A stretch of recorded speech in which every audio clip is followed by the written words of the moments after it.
Welcome, everybody. Good morning, good afternoon, good evening, depending on where you are in the world. This is Ghost War 38. My name is Scott, and I'm proud to give you all the second episode of the Sanctum Files podcast.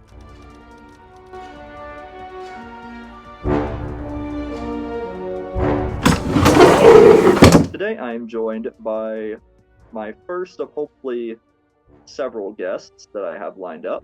Today I am proud to introduce an author of some well-renowned. He has written titles for both The Shadow, Doc Savage, and The Spider.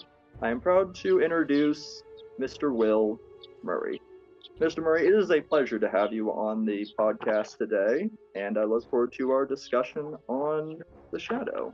Thank you, Scott. It's a privilege to be the first guest on a new podcast. So I hope I get you off to a good start. I don't know if I told you about this, but my podcast here with this one is to hopefully bring in not just existing viewers, but also to hopefully bring in new viewers as well. I apologize if you hear any additional background noise. I am currently parking outside because I'm currently recording outside because that is the only place where we had the best light source available. No problem. Birds are not going to interfere. They're not that loud. Okay. So I am posing this question to as for any newer viewers or for new audience members that might not know about you. If you are okay with it, tell us a little about yourself. And the first question that I will bring to you is, when did you first become a fan of the Shadow, or what brought you to this character? Well, to start off, I'm the author of probably 80, 90 books, most of them novels, two of which include The Shadow, and several nonfiction books, three or four which are about The Shadow. And I've written Doc Savage novels, Tarzan novels, Destroyer novels, Spider novels, Sherlock Holmes short stories, Lovecraftian Cthulhu short stories, and many other things. And we could go on and on just talking about my career. As for what got me into The Shadow, as clearly as I can recall, we're talking about the early 1960s.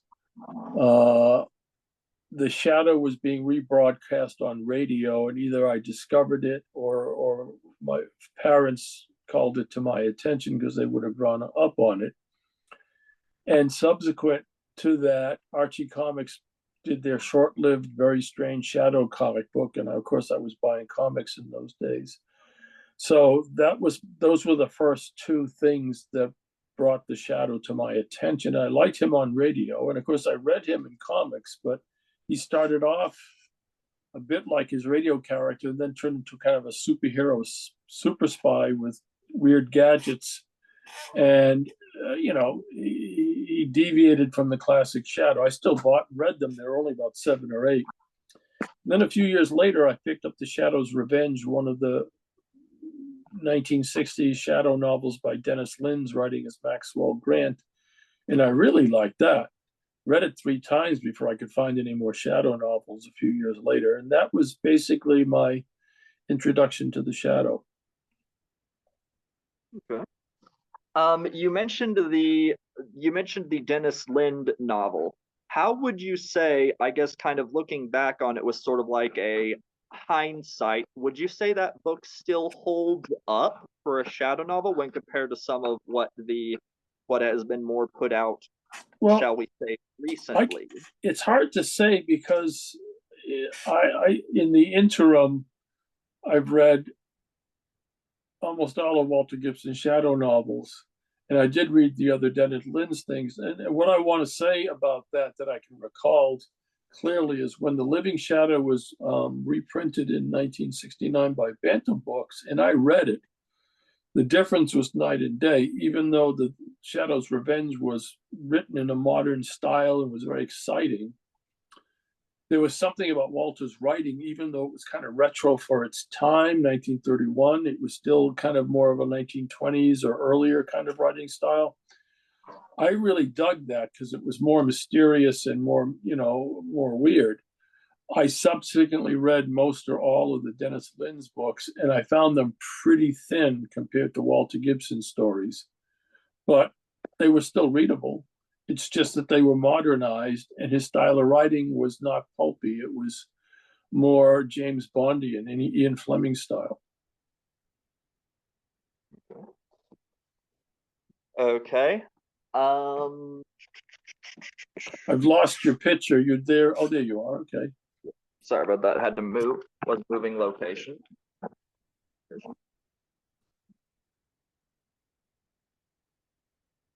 You of course mentioned your books on the shadow, and I see your background image. Would you tell our viewers a little bit about what you have going on behind you? Well, this is Joe DeVito's cover, and I wish it framed better. And I may duck out of the frame, but this is the Shadow unmasked in his Sanctum, broadcasting secret messages over WNX radio. Let me see if I can. I can't really. Oh, hold on. There we go. Oh, okay. We had a little glimpse of him. I don't know why I couldn't get it to frame a little better, but he's in a sanctum. The blue light is on. He's not wearing his collar because he's alone. He doesn't need to mask his face, and he's speaking into an old-fashioned microphone. That microphone, by the way, it was found in my attic. I lived in a very old house at one point, and I took a picture of it and sold it to a friend who's a Shadow fan, who painted it and modernized it a little bit. And Joe DeVito painted that microphone from my friend's photographs. So that microphone has a certain personal attachment because I owned it for many, many years. Cool. And what is this Night of Darkness book going to be about? If you care to give a little. This is the first time I've talked publicly about it, so I'm going to go into a little detail. I thought because of the demand for another Shadow collection of my articles, I would take everything I possibly could that was worth collecting from all my fanzine appearances and magazine appearances, and from the Sanctum books, reprints that were, standalone articles, and put them into one book. And I commissioned this cover from Joe DeVito. I found when I did that, I had 500 pages, which was 200 pages too many, which caused me to put the project aside for a while I rethought it. And when I came back to it, I said, okay, if we want to have art in this book, I want to have a fair amount of art. And illustrating this book was kind of a problem because the cover was expensive. So I was, without getting into detail, I was talking to different artists about doing some illustration, and I was able to get some pieces, but I needed more. And as luck would have it, I was in touch with Michael William Kaluta, who did the Shadow in the 1970s, and then subsequent Shadow comics and graphic novels. And I asked him, I think I asked him for a few pieces for, to augment the book. He ended up sending me like 20, 25, 30 pieces. Holy cow. And it's like, I think I just solved my problem illustrating this book. Instead of using Frank Hamilton art, which dominated the first two, I would use a lot of, my Kaluta art, as well as some Hamilton art and some other art. And more recently, I realized that, after I took 200 pages out of the book, I had basically another book, and I would need a cover and back cover for that. So the back cover I was going to put on this book, I decided I would assign to be the front cover of this next book after this book, if I do. We don't know the market is there, but if I do. So I asked Mike, if he had a color piece I could use, and I was specifically interested in the one called Marionettes, which was going to be on a graphic novel called Dragon Shadows that never happened. And to my delight, he said yes. And then he sent me some other color pieces. So I think what's going to happen is the soft cover will have one Michael Kaluta color piece, and the hardcover will have Marionettes, which is more elaborate. and I don't want to put text over the marionettes. It's a completely full image, and I don't want to mar it. So in our hardcovers, we don't put text in the back. We don't put a blurb. So this is a book largely, but not exclusively, illustrated by Mike Cthulu. I sent him the PDF the other day, and I haven't gotten his reaction yet, but he seems very happy to be involved in the project. And it was a real godsend because this is the third book in a sequence where I only planned to do two. And I want it to be distinct. And it's distinct because although there's a lot of pulp stuff in it, we cover the comics, we cover radio a little bit. I interviewed the screenwriter of the 1994 Alex Baldwin Shadow movie back in the day, and I still had the tape. So I took that interview and I expanded it. And that was good. And I had an article on the Shadow pilot from 1954 with Paula Raymond and Tom Helmore were Margot in Cranston. So I wrote about that, or I reprinted that article with some updating. There's a wonderful Walter Gibson interview that goes on and on. That's really, I consider, the definitive interview I ever did with him, and maybe anybody ever did. And articles on other aspects. Like I said, there's a focus on Walter's comic book scripting career, as well as the Shadow comics through the ages. There's a focus on just the DC version of the Shadow comic. So it's meant for a larger audience because of the Comics Association, also the Film Association, the Media Association. And you mentioned some of the interviews. You mentioned like with Helmore and with Walter. Are those articles are what's going to be in this book? Yeah, in Night of Darkness. The stuff I moved out tended to be more pulp stuff or associated stuff. And I think I will expand those 200 pages for that now fourth book whenever I get around to it, if I get around to it, because again, the market has to be there and people have to be interested in it. Right. But I have a cover, excuse me, for that. Thanks to Mike Cthulu, I have a back cover for this, and took my original back cover and I'm saving it for the next book. It kind of amazes me, although I know the interest in the Shadow is strong. There are other books in the Shadow coming out, and some still coming out, that people are still supportive of all these books in the Shadow. But he's a strong character, and there's a lot to be said about him, and a lot to be said about the people who worked on him. Well, you can rest assured that when this book launches, I will definitely be one of the first to hopefully order a copy and get it on hand. And okay, good. For this, might eventually do a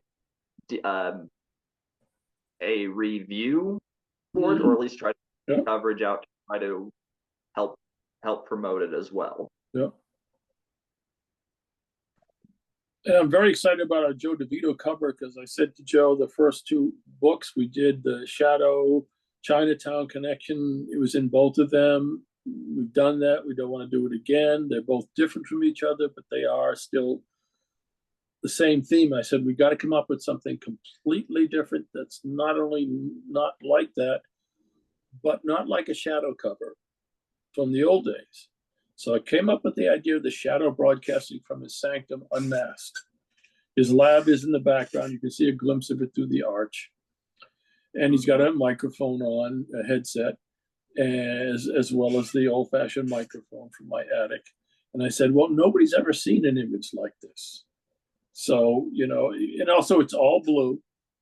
The others were not monochromatic. So again, it has to stand out as its own book. And since the theme is a shadow in many media, the microphone fits that. Very cool. Well, I know myself and many others will look forward to this book. You mentioned in the beginning about your other work on the Shadow. That was the Master of Mystery and Dark Avenger. Mm-hmm, yeah. Would you say that with either of those two trilogies, kind of looking at it, would you say that either of those would be a good starting point for new fans to look at? Because I know we talked before we got on the air, you had sent me a PDF prior to that of the Master of Mystery, which I have been enjoying reading, and to get a bit of a. This is Dark Avenger. I don't have Master of Mystery at hand. I was trying to grab a copy, but it's not coming out too well. But where is the? Okay, well, Okay, yeah, you can see it. It's a great cover. I love it. In the bottom, the New York skyline turns into Chinatown, creating a blend of themes. And he's got an auto gyro, and it's in the gun, of course. And I'm really happy with both of these books. The first one, Master of Mystery, is a collection of articles and interviews with the various people who are involved in the shadow. The second book, Dark Avenger, is basically, instead of a collection, it's a book. It's a rewriting of my 1980 book, The Duende History of the Shadow magazine, and it covers the Shadow magazine from its radio inception to the end, and it's basically meant to be the history of the character as he evolves through his adventures. So it's essentially a book you read from cover to finish. The other book, Master of Mystery, you can just jump around in the pages and read whatever interests you in whatever order. It's a grab bag of articles. Well, I will say this, I have been enjoying with my time reading some of the Master of Mystery, giving my viewers a bit of a foreshadowing here. I was working on finishing up and reading through chapter 1, where you discuss the character's history with both as the radio announcer with James Locurdo and Frank Reddick before Walter wrote his time as the Pulps, and a future episode will be devoted to discussing his origins, his initial, of course, his character inception to when Walter started writing him. A little known fact is when Orson Welles took over the role as a character as opposed to a narrator, he couldn't quite do the Shadow's voice and laugh to the satisfaction of the radio executives, so they used Frank Reddick's early 1930s opening. Okay. So it's not Wells in the beginning; it's Reddick. So that explains why we hear his voice in the Death House Rescue versus Wells's later episodes. It's it's Wells in the Death House Rescue, but it's in the opening sequence, the audio title sequence, if you want to call it that. That's where they recycled the one from 1934 or whatever it was, maybe earlier. Interesting. All right, good to know.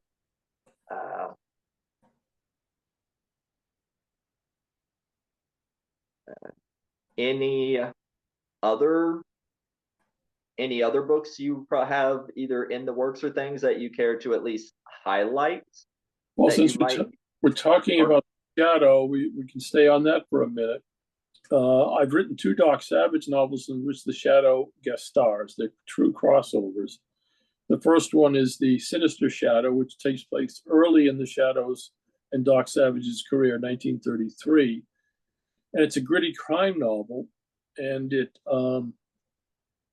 has the characters, while they're still sort of developing their techniques and their abilities.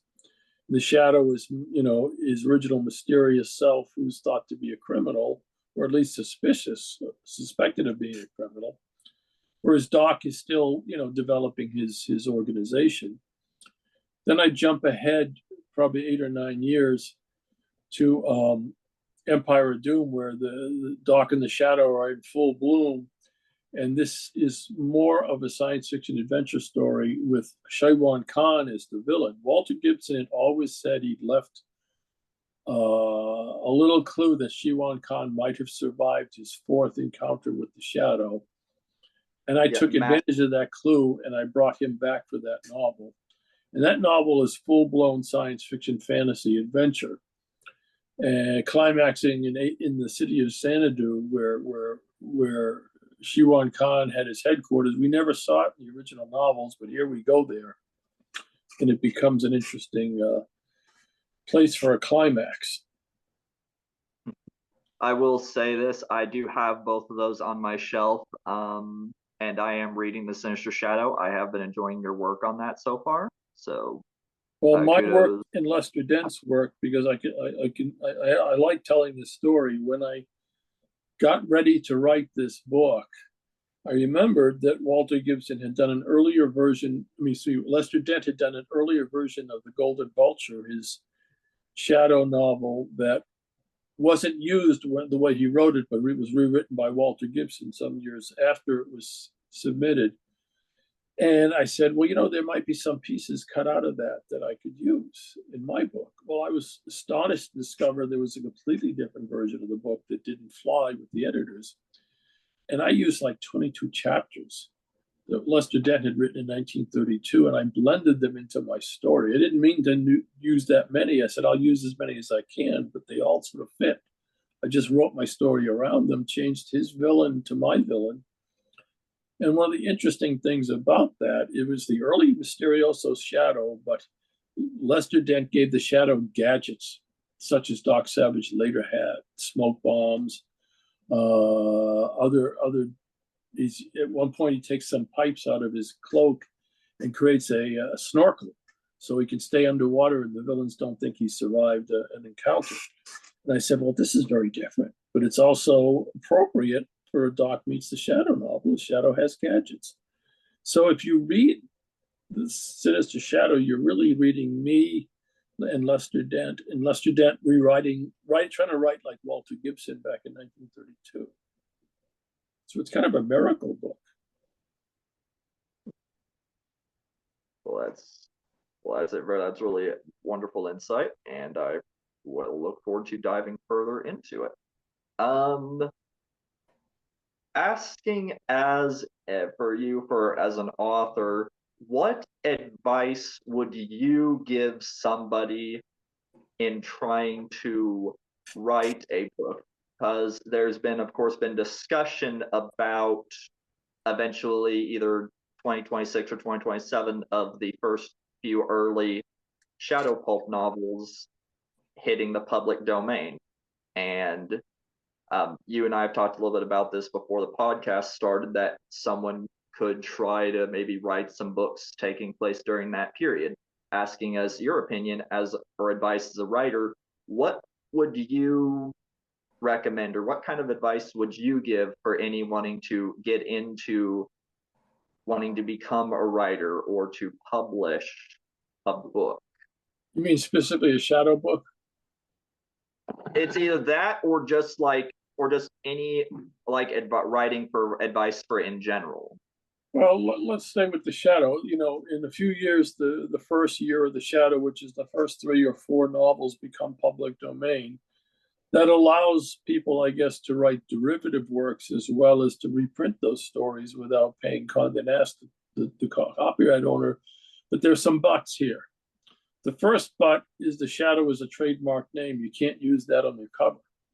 Okay. You can't say the Shadow's Adventure or something like that. That's still off limits. So you have to find a way to, if you're going to write a new novel or a reprint, you've got to find a way not to say the Shadow on the front cover, because that's using their trademark to sell the book. That's the law. The other thing is there's 2 versions of The Living Shadow, the version that was published in 1931 and then the version that was reprinted in the Ideal Library in 1935. The 1935 version is still under copyright, and that's the one that's been mostly reprinted, whether it's by Bantam or Pyramid Jove or wherever. The only place it hasn't been reprinted is the Sanctum Books edition. We went to the original version of the text because it had never been reprinted where the others had. So anybody reprinting the 1930 version unwittingly could be in legal hot water. So you got to be careful. As far as writing a novel, I don't know what advice I would give, because there are different types of novels, different audiences, and different ways to go. I mean, most of the advice you would give someone starting out writing is pretty boring fundamental stuff. If you're going to start something, you should finish it. If you can't finish it, start something you can finish. There's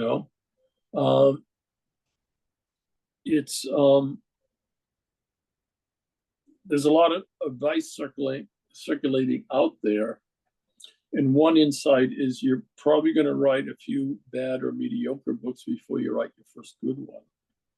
But you can make a mediocre book good by rewriting it, polishing it, knowing what you need to cut or add or change. But that requires certain skills, as well as a tutor or books on writing that will tell you things. I mean, as a writer, I still learn new things that it's like, oh, I should be doing this instead of that. There's always things, and there's things you learn and you forget. So, I think it's very hard when you're telling someone who's starting out, what do you need to know? Because I'm a guy who doesn't work from outlines usually, but I have. Some people can't. Some people have to have them. And then you have to understand, if you write an outline, do you stick to the outline? Is the outline a roadmap for the book, or is it just kind of a general guideline of where the book might go? And some of these things you learn by doing trial and error. Okay, I'll write an outline. Is that working for me? Sure, then I'll keep going. If it's not, okay, I need to be a pantser. And a pantser is someone who writes by the seat of their pants. They just make it up as they go along. Yeah, they may outline a section here or there, or they may certainly think ahead. But some writers find that the story takes its own direction. The characters, speak for themselves, and books go in directions the writer isn't in control of. And if you have that ability, then you should be doing that. If you can write that way, that's probably a better way. The other way is a little bit mechanical. Does that answer the question? Yes. Kind of stepping out of the shadow here for a moment. Yeah. You have both upcoming another book, a different book, as well as having written books for the Spider. The one I'm speaking of for the other one is the one you posted about it on Facebook, is a Secret Agent X. What got your interest into writing for those particular characters? Because of course the Spider is way more brutal, way more violent than the Shadow. Secret Agent X is kind of like this is kind of going off of a little bit of what I've read, and I read like a wild side press of his first story. To me, it almost kind of appeared like a James Bond type character, but also like a master of disguise type character. Like, have any insight on that, or maybe I'm going completely off base? Well, Secret Agent X is an espionage character, except he's more of a secret crime fighter instead of a spy smasher, although he did smash spies. Oh, okay. So he's meant to be kind of like a secret G-man. A G-man will go after organized crime and will go after espionage agents and supervillains or whatever. So you're right, but he's also a very strangely close copy of the Shadow in the one hand and Doc Savage on the other. He has Doc Savage gadgets. He even has a whistle like Doc Savage's trilling. But he has the multiplicity of secret alternate identities the Shadow had. But except we don't know who he really is. Like the Shadow originally, eventually we did find out who the Shadow really was. But my attraction here was I thought about writing a Secret Agent X story because he's public domain. That means there's no license fee, there's no licensor, approving a story. And other people were writing the character, and I couldn't think, and I didn't really try very hard. I couldn't think of a reason to write a new Secret Agent X novel since other people were. Then one day somebody suggested at a convention, what about having the Shadow meet Dr. Satan, who was, public domain. Dr. Satan was Paul Ernst's character who appeared in Weird Tales, a supervillain. And I didn't think the Spider licensor would go for it. I also wasn't sure, because I hadn't read Dr. Satan in a long time, that it would be a good match. I think it probably would be a good match now, but I wasn't thinking of it in those terms. But it got the wheels turning in my head, and I said, and I don't remember if it started with, what instead of it's Dr. Satan, it's Dr. Death. Or whether I thought, what if it's Secret Agent X versus somebody?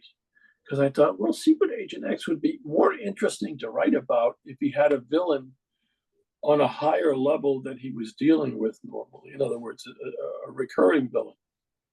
And somehow this turned into Secret Agent X versus Dr. Death. And as it happens, my cohort in crime with my books, most of my books, Matt Mooring, who designs it, whose imprint, Altus Press, I use, he was the agent for the estate of the family that owned Dr. Death. Harold Ward was the original writer, so he had those rights. And I said, well, if he has those rights, no one else can get them, so I won't have competition. So I worked a deal to pay for the rights to Dr. Death. And so Dr. Death versus Secret Agent X, and then the wheels started turning. What would the story be? How do I make it interesting? And it occurred to me that even though Secret Agent X was a perfectly capable hero, his basic things was disguises and gadgets and a gas gun. He may not be up to Dr. Death, who controls zombies and elementals and other things, supernatural creatures. So it occurred to me that maybe Secret Agent X needs to form a superhero team to fight Dr. Death so that he's not a lone agent, dealing with things that are beyond his normal thing. I won't say who the other heroes are, but he's assembled a very interesting crew. But he assembled them after maybe the first half of the book when he realized, you know what, I'm holding my own, but I think I need some help here. So that made the book different, unique, and exciting. And an event, because it's another crossover. My crossovers tend to sell better than my other books. This is a super crossover.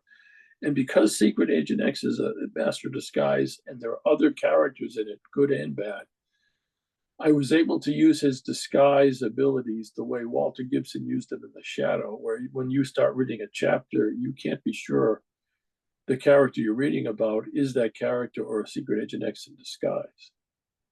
And I really play that off in the ending where there's a lot of surprises.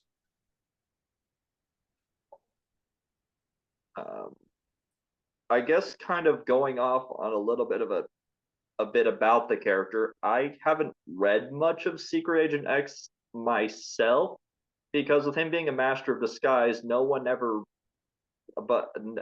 knows who he is or like his real identity. Like you said, the early part with the Shadow. Do you ever give any hint, or do you think there's a book published out there somewhere where like, do we ever learn his backstory? Like, do we ever know who he is? Or is that kind of like, or is that story like never really been told? There's a novel published back then, Plague of the Golden Death, in which someone who knew Secret Agent X in World War I shows up and says, I know you used to be Colonel James Reed. There's some trouble in Hollywood. You need to look into it. And the way the book is written, it's ambiguous. It says clearly on the one hand, Colonel James Reed was an alias of Secret Agent X, but the way the wartime friend finds Secret Agent X, who hasn't used the name James Reed in 15 years, makes it sound like he was really James Reed. He just abandoned that identity. In other words, it doesn't make sense that he's James Reed, but it doesn't make sense that he's not James Reed, regardless what the text says, because you can't find a guy who doesn't exist anymore unless he's really that guy.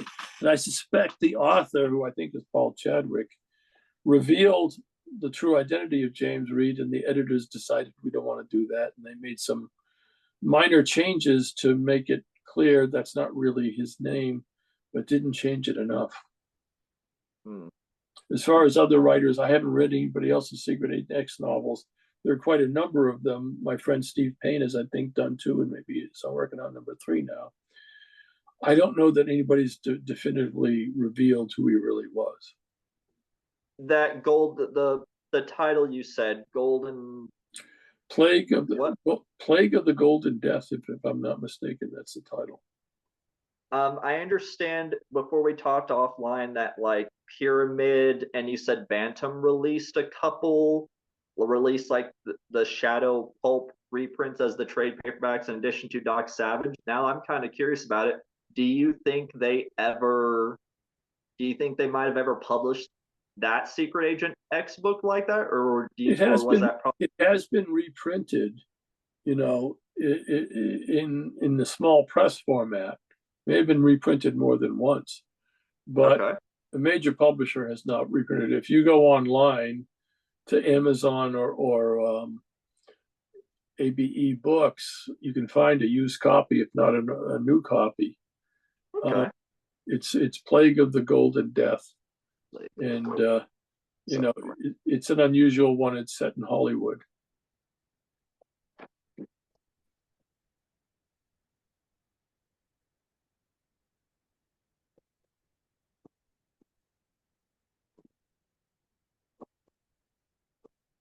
In fact, my partner Matt Mooring has been reprinting all the Secret Agent X's in omnibus editions, and the edition with Plague of the Golden Death, I believe, was published. It's later in the series.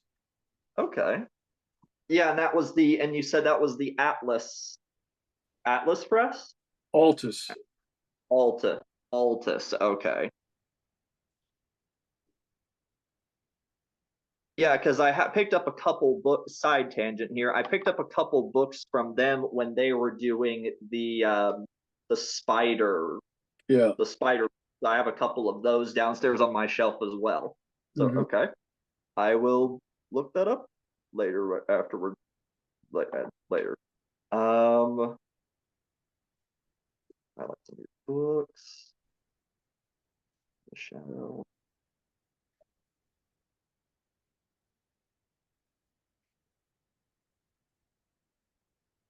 As far as when I'm going to release Secret Agent X versus Dr. Death, your guess is as good as mine. It's been written.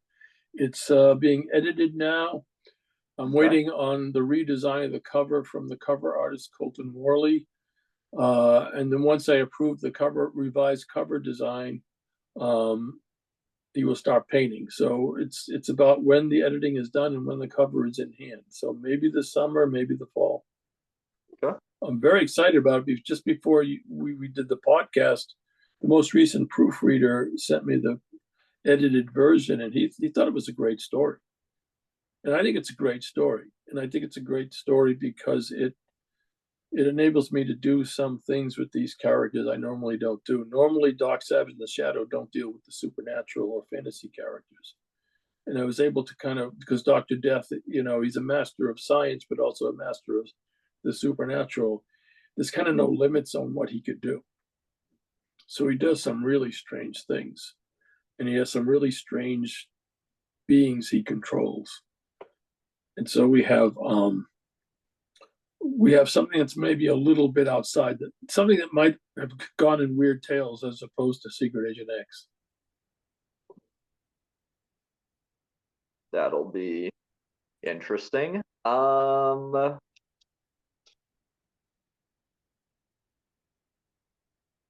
When you were talking about earlier about Secret Agent X, the fact that outside of his gadgets, he uses a gas gun. A character came to mind that does something similar. Would you say he's kind of like the pulp version of the Green Hornet in that sense? Well, granted, you could say that in a very limited sense, but the fact that characters were using gas guns going back to the 20s in the pulps. So I think Johnston McCulley may have been the first one to come up with a hero who didn't ever want to kill anybody. So he had a gun that fired some kind of anesthetic gas. Okay. I'm not sure which character that was because I think there was more than one. I know they had a character called the Green Ghost. I think he had a gas gun. The Green Ghost was after Secret Agent X, if I'm not mistaken. But there may have been a character before then that had a gas gun. Gas guns were a thing that were sort of coming in the 1920s and 30s as an alternative to, a typical firearm. Gotcha. Okay.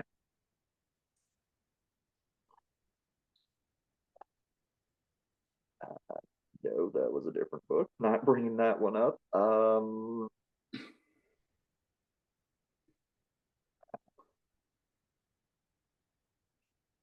I guess kind of going back to what you talked about when you earlier when you discussed Night of Darkness, you said in your book you interviewed Walter Gibson. What was that? Obviously, I know like we're looking forward to reading the book, but what was it like talking to him? Like, I kind of guess like give a little bit of like, I guess your personal like, what was it like being able to interview this man that created such a beloved character and kind of hearing his thoughts about it? Like, what was that like? Yeah. The first time I met Walter was in a comic book convention in New York in 1974 or 5. And there was an autograph line. So I got in the autograph line with my tape recorder and I started hitting with questions. And I was young. And so I wasn't thinking I was holding up the line. I was thinking I was getting, an interview for my fanzine Duende, which was just in the beginning stages. And I joined a panel with him and Jim Steranko on that thing. And Walter and I became friendly. I talked to him on the phone a lot. I interviewed him a lot. So we were friends. And he was, he was very approachable. He liked talking about the shadow. He was happy to answer questions. He didn't always have the answers because sometimes he had a tremendous memory, but sometimes certain things didn't stick in his memory. So I think he very much enjoyed talking to shadow fans. And I think he very much enjoyed the fact that after all those decades, he was known as Walter Gibson, the shadow writer, and not Maxwell Grant was known as Walter Gibson. I mean, the shadow writer. So he was able to get recognition. And he was able to talk to people who said, I love the shadow on radio. I just love the stories. I hope they reprint them all. So I think it was very satisfying for him because he was a showman, he was a magician, a public figure, and he enjoyed recognition. And he got a lot of it. And he also had been poorly treated on the shadow by the publishers towards the end. Didn't get his full credit, didn't get his wasn't able to hold on to rights that he should have, or participated rights, until Condé Nast started giving him some participation, which was good. But he was like, talking to, an older guy who was happy to reminisce about things and did, for the most part, remember most of it. So he wasn't like some of the people. Obviously, I can't really like name a particular person, but so he wasn't like those people like, oh, it's like I'm trying to get work outside of just this character, and the only time people bring me up is just having done this one thing. I want to be able to be remembered for doing other things. Well, I think with Walter, I think that would be true to some degree, but I think with Walter, the shadow was such a big part of his career, over 200, nearly 300 novels, and the character spinning off into radio adventures based on his books, his concept, his characters. It's kind of hard to say, oh, don't forget I did this and this and this other thing, because none of it added up in terms of magnitude and influence. The shadow did, and he had other careers. He had a magician. He was as well known in the world of professional magicians as he was in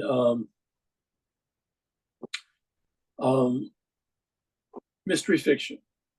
So He wasn't limited to that. He could go to a magic convention. Everybody would want to listen to his stories because he knew Houdini, Dunninger, and he helped some of those guys develop tricks that he performed.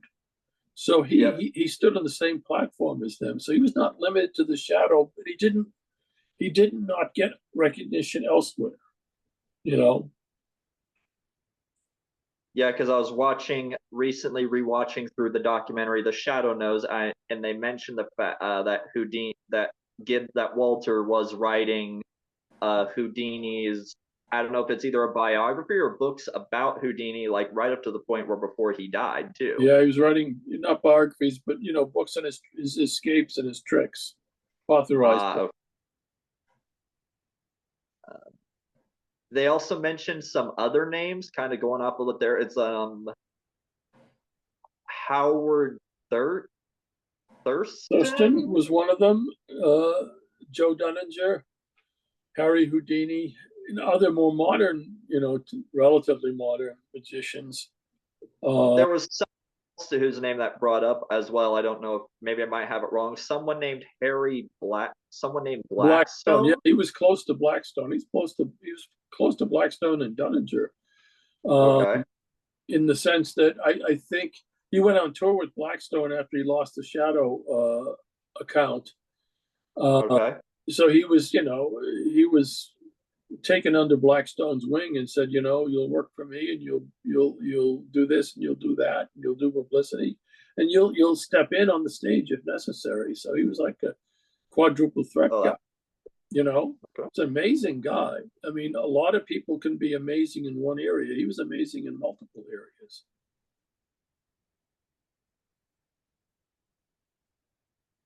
I've kind of gotten a voting. I didn't put this out fully, but I kind of was getting a feedback and poll of the pulps.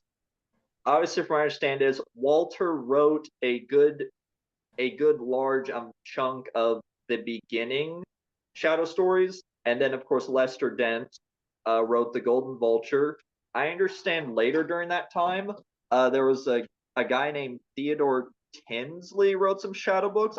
Heard some people. I understand that was like probably like later books, but someone said those weren't like as good quality. And then they basically kind of like tried to get Walter to come back, and he kind of wrote like the last Yeah, no, half of. you don't have it quite right. Tinsley was brought in to supplement Walter because they wanted to vary the type of stories. Walter was very versatile, but Tinsley was a black masked writer. He wrote in a more modern, hard-boiled style, and they wanted to bring in that style as a what's the word for it? As a counterpoint, And the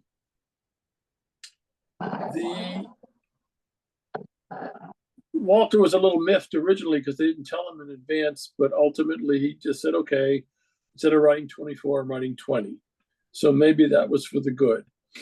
But after World War II, they wanted Walter to sign some contract that surrendered all his rights and said that he didn't create the Shadow when he sort of did. Uh-oh. And he couldn't come to terms. So they brought in a friend of his, another magician, Bruce Elliott, who did it for about 2 years. And Bruce wrote very strange, but even more modern stories in which the Shadow was de-emphasized and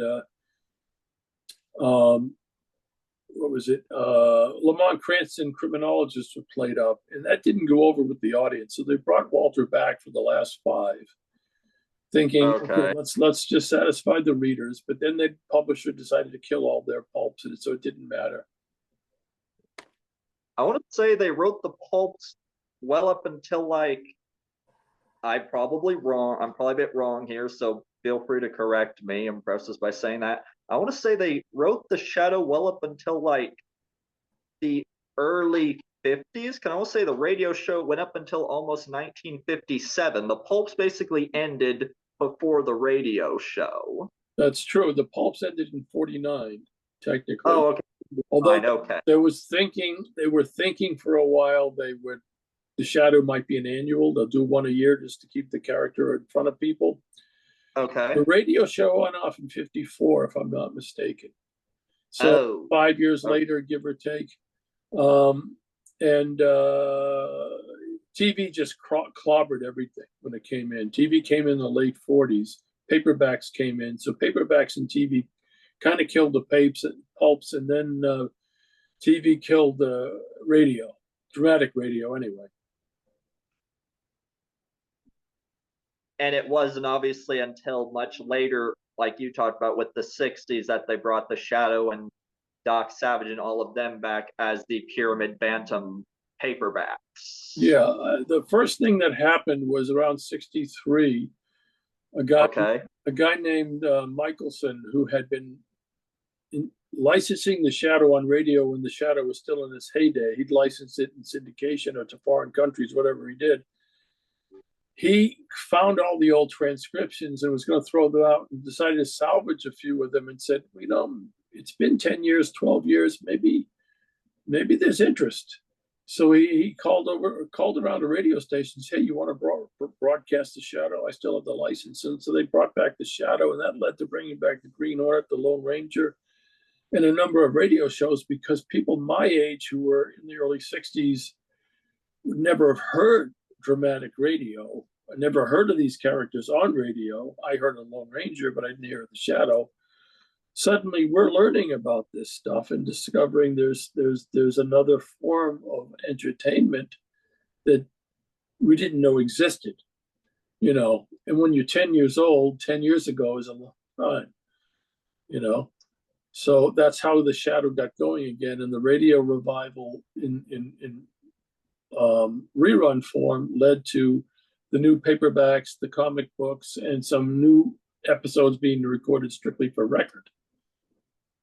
And that's how the Shadow came back from the dead. For me, I guess that came later. I had some of the radio reruns, but they were I had some of the cassette tapes.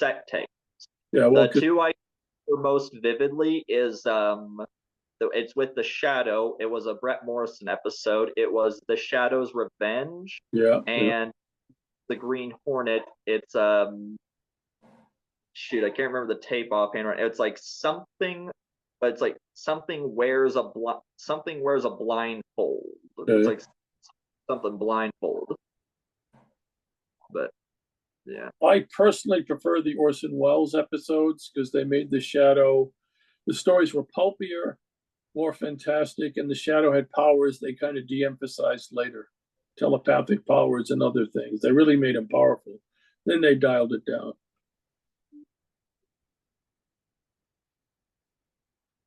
one of my favorites, but this was just me personally. I liked Orson Welles because that was kind of the run I started with outside when I had the one cassette tape. For me, mine was the Bill Johnstone from the Bill Johnstone run. It was the Shadow Challenge where Frank Reddick comes back as sort of like yeah. That was a good episode. Yeah. And that's actually what leads into the first Shadow pulp I ever picked up was it was Sanctum reprints volume 7. This was the third Shadow. Oh, okay. For me, that was one of my personal favorites, just stealing like the multiple different imposters of the Shadow and just that story. I like that story personally as well. It's in my list of top Shadows. Okay.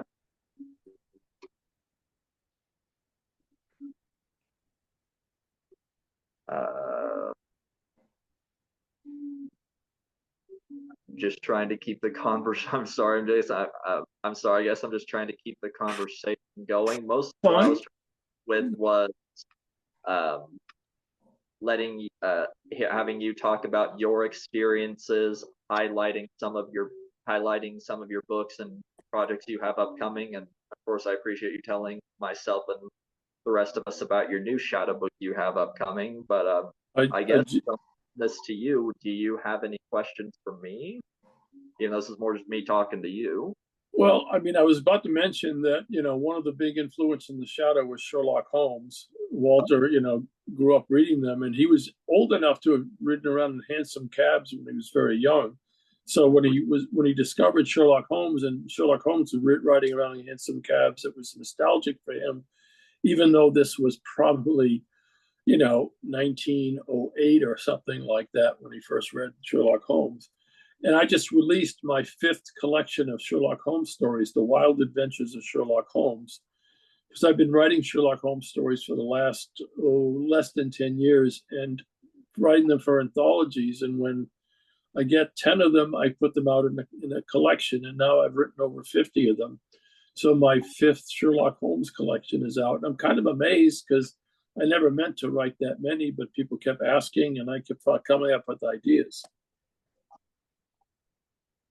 If someone would be interested in purchasing any of these books, would there be, of course I understand there's like Amazon, but would there be a way to get a hold of you directly and wanting to purchase? My website is www.adventuresinbronze, adventures plural.com. www.adventures. and the Adventures in Bronze, that's all one. All one word, all lowercase, although I guess you can put the A in uppercase, it doesn't matter. And all my books are there, and I think it's like 45 books now. Okay.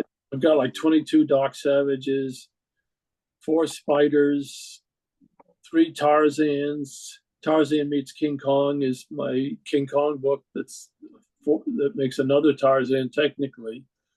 And some random books that are not part of series. And so I'm very happy to add, and I've written like 3 collections of Cthulhu stories, H.P. Lovecraft's Cthulhu horror stories.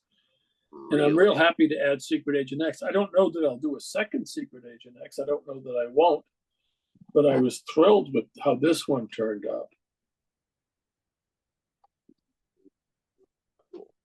And in terms of my website, you can get my hardcover editions, which are only available on my website, as well as softcover editions. But on Amazon, I'm just softcover and ebooks. Okay. Yeah, I was just asking about that, so that way I could put that down in the video description. As far as asking a question of you, Scott, what are the parameters of your show going to be? You're starting with the Shadow. Will you stick with the pulps, or will you go beyond that? I'm kind of wanting to encompass all aspects of the character. I'm kind of wanting to highlight each point. I want to talk about the pulps, and then I kind of want to be able to talk about the radio show and the comics. So I kind of want to be able to highlight people, all aspects. Like, this is a recommended story that if you'd want to get into the Shadow, here's a pulp story to enjoy and to read. Or here's a comic book. Or here is, if you want to get a different side of the Shadow, here's a radio episode that could pique your interest. That could be, I want to be able to explore all aspects, unless I'm trying to also getting people's opinions. If they feel like I should stick to one section, maybe I'll do, like, for a season 1, just talk about one portion of the Shadow, and then for a season 2, focus on another aspect. But I kind of want to be able to discuss all of him. Okay, well, one way to keep it from getting in a rut or stale is, on radio, the Shadow inspired a bunch of rivals, Tales of Mysterious Traveler, The Whistler, and others. And in pulps, he inspired the Spider and Black Bat and Secret Agent X and the Avenger and others. So a way to stay on your topic, but also to expand from it, is to talk about the rivals of the Shadow in the 2 different media that he dominated. You said in the pulps, real quick, just kind of making sure I have this down for notes. You said he was inspired by, outside of the spot. You said the Spider and who were the others? The Spider, Secret Agent X in part, the Black Bat, the Green Llama, Bat. Okay. Captain Zero. And those were the main ones that were strong influences. The Phantom Detective was sort of influenced by the Shadow, but he didn't wear a cloak and he didn't wear a floppy hat. Most of the others stole the cloak and the hat. But the Phantom Detective was, in fact, an imitation, but just kind of polished differently. And so, to talk about that influence, I mean, when the Shadow came out in the pulps, it was so successful, most other publishers tried to find a way to duplicate it and steal the audience, or at least borrow parts of the audience. On radio, once the Shadow stopped being a narrator, other people said, hey, this narrator idea is great.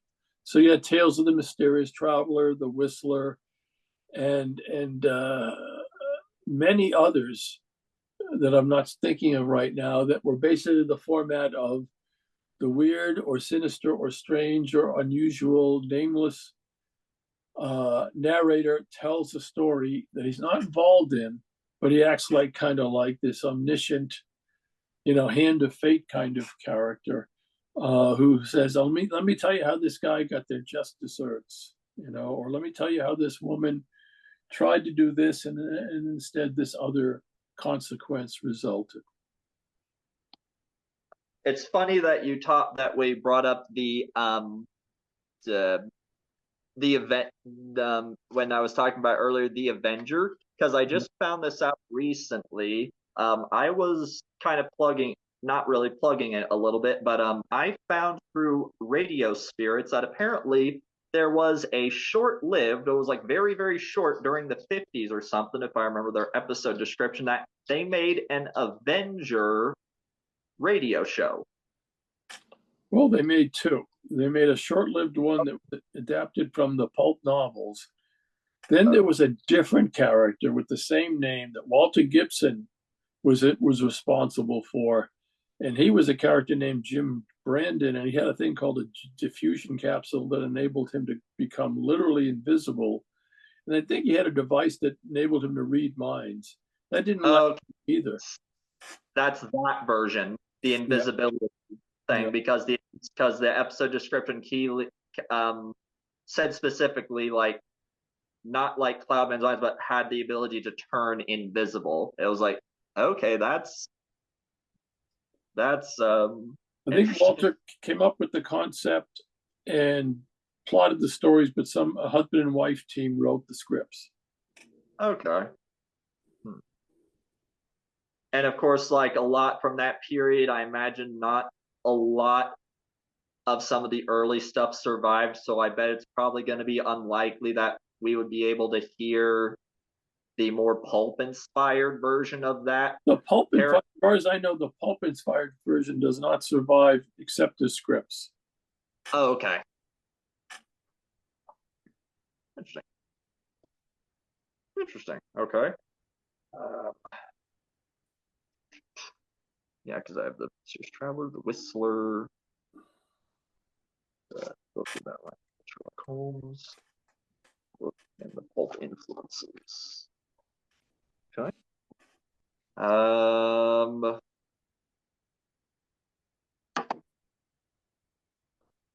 I guess in closing, as like closing thoughts or last time thoughts, again, I just wanted to say thank you for taking your time out of your day to do this interview with me. I very much would hope that when your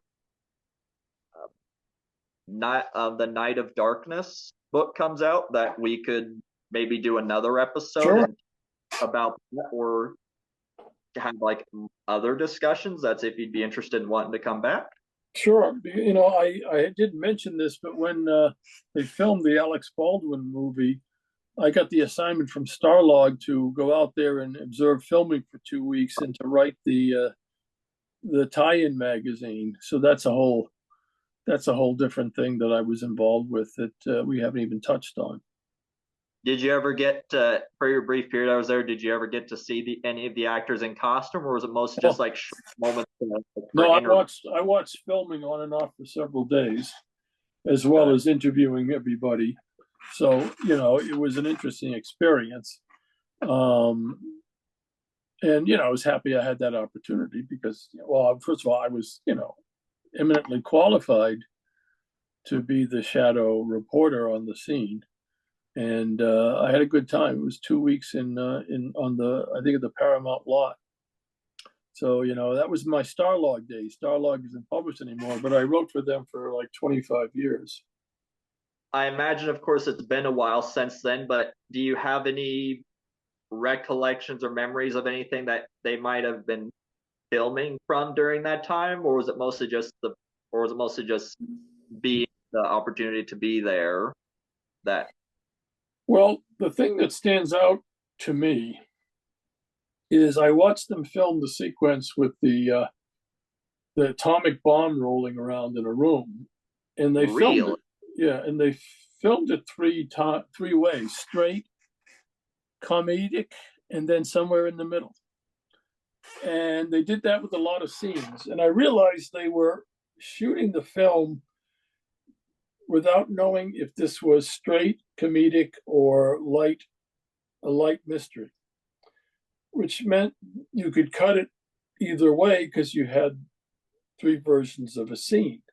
However, what they did is and this is a problem a lot of movies have when there's too much coverage, they use the best take, whether it fits tonally or not. So you go from a great mysterious opening to comedy, back to mystery, back to drama, comedy again, and then maybe somewhere in the middle. So as an experience, the movie was uneven. I can only imagine how if the movie would have been any different had they kept that more serious tone. Absolutely, absolutely. Uh, I think it's a mistake to go too far into comedy if you're not literally doing a comedy.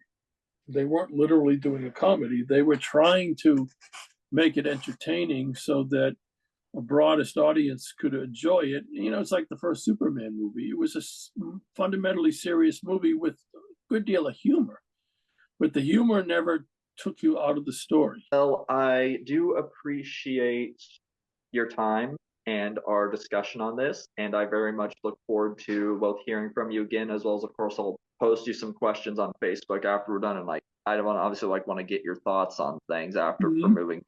Mm-hmm. Well, ladies and gentlemen, this will put a closing on our video for today. I hope you all enjoyed this. This should be going up on YouTube and Spotify. But until then, ladies and gentlemen, I will see you all next time with another video in our Sanctum Files podcast. Mr. Murray, it was a pleasure to have you on today, and I very much look forward to having further conversations in the future. That's cool, Scott. You take care. Thanks for having me on. And signing off for now.